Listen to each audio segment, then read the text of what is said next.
We're going to talk first about the Gun-Free Schools reports. The Gun-Free Schools reports are available on eGrants on May 3rd, 2022 and due June 29th, 2022. So in the Compliance Report tab, you will click first on the 2020-2021 PR 6000 Gun-Free Schools District Report. The basic functionality of the Gun-Free Schools report is similar to other compliance reports in eGrants. The buttons at the top will allow you to access a printable version of the report, to exit back to the table of contents, to save the report at any point, which will also run the validations that are associated with the report, and to access the instruction document for the report. To complete the report, simply answer yes or no as to whether the LEA will accept any federal funds in the 2021-2022 school year. You will also indicate whether any students were found to have brought a firearm to school. There is also an optional data field for the LEA to provide any additional relevant information.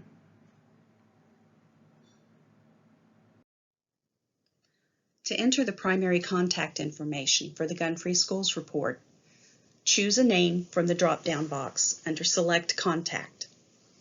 If the name the LEA wishes to enter does not appear here, simply click on Add New Contact to be taken to the schedule that allows the LEA to enter all the new contact information. Once the information is entered on the contact schedule, the LEA can return to the Gun-Free Schools report and select that contact from the drop-down box.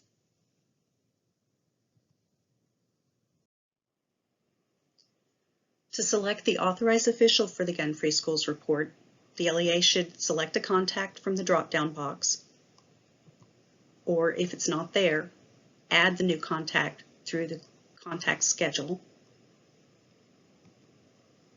save the district report, and then once it has saved successfully, the LEA will be able to choose the Certify and Submit button.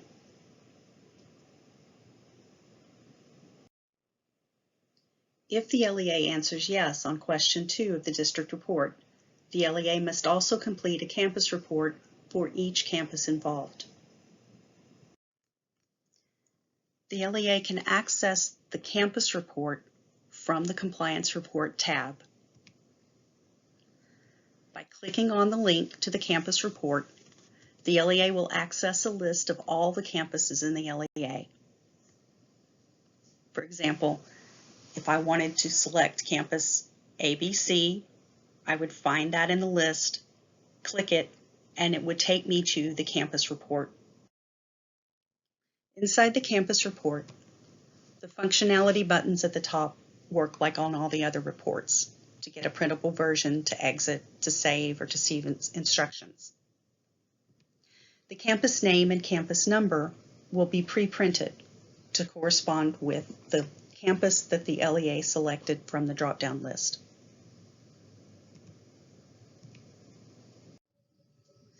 There are a couple of things we should mention about the Save button. First, it doesn't become active until a value greater than 0 is entered into the report. And second, the Save button can be used anytime after that to run the edit checks on the data entered.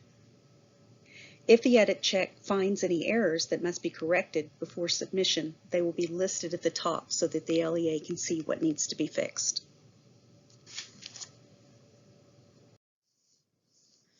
The first section of the campus report is asking for the unduplicated number of students who were involved in an incident with a firearm. So the LEA would complete the report by grade to list the unduplicated number of students.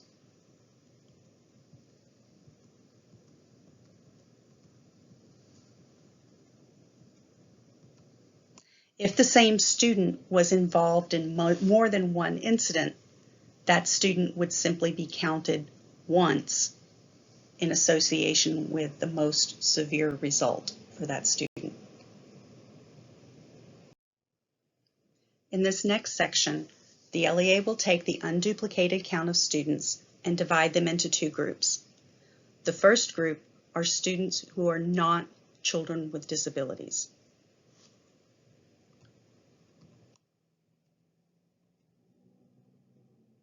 The second group is students who are children with disabilities.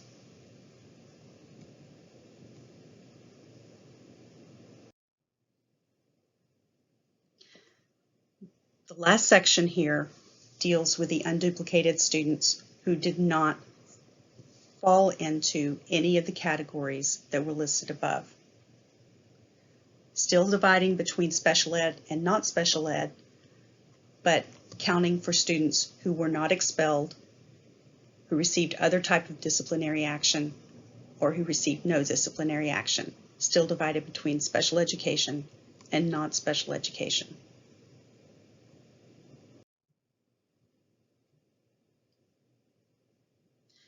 In this section, the LEA is dealing with number of incidents, not students. So by grade level, the LEA would record the number of incidents involving each of these types of weapons. Again, number of incidents, not number of students.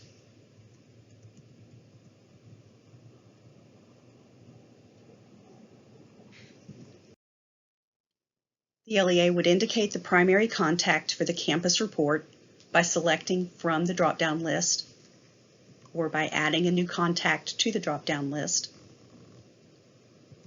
The same for the authorized official for the campus report.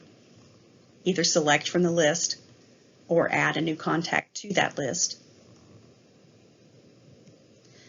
The exit, printable version, and save buttons are available at the bottom.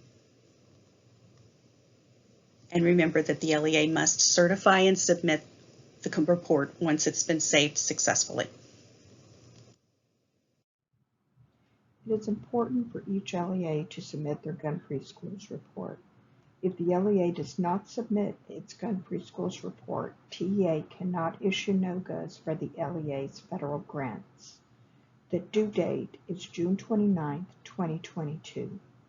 If reports are not submitted, LEAs will be contacted to come into compliance before NOGAs can be released. Questions related to the Gun-Free Schools district and campus reports should be sent to ESSA support@tea.texas.gov.